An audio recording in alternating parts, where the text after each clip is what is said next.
These are the tools being used to issue an unprecedented public rebuke to Ukraine's president, Volodymyr Zelenskyy, for signing a controversial bill into law widely seen as a step backwards in fighting corruption. We, all Ukrainians, we find it unjustified, and we think that it can ruin achievement of our revolution of dignity that happened 11 years ago. Many of the protesters streaming towards the presidential office are young, but old enough to remember the ideals at the core of the revolution which transformed their country. They say they don't want another one, but rather to issue a stern reminder that Ukraine's government answers to its people.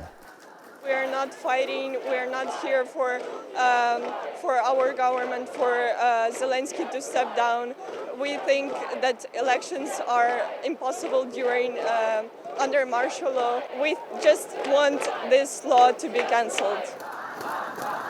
Now, Ukrainian society are very stretched between all these two problems. From one side, a very big level of distrust towards the government, a huge amount of corruptional claims and so on. From another hand, of course, Ukrainian society is not willing to broke the government, to broke the country, to give the Russia a chance to defeat Ukraine in the war. The bill which Zelenskyy signed into law effectively puts two independent anti-corruption agencies under the control of his government. This is the third night of anti-corruption protests here about a block away from the presidential office, hoping Volodymyr Zelenskyy will hear their words, restore the integrity of the anti-corruption bodies in Ukraine. When these anti-corruption bodies, which were established during 2016 till 2019, which are under the big influence of European Union and United States, they were absolutely independent from the Ukrainian government. And they made a lot of damage, political, informational damage, and even criminal investigation damage for the president and his team. The protests are nationwide, from Ukraine's second city Kharkiv in the north to Odessa in the south.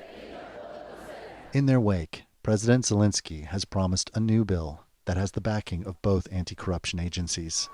But it could take time for Ukraine's parliament to pass it into law. He promised to implement another bill, and we already have seen its text. It is promising, yeah, but we have to be sure that the parliamentarians will implement it, so we continue to protest for now. Until new legislation is passed that assures the country can fight against corruption, protesters here are determined to let their government know they're not willing to sacrifice their ideals and their ambitions, even at a time of duress. Randolph Nogel, TRT World, Kiev.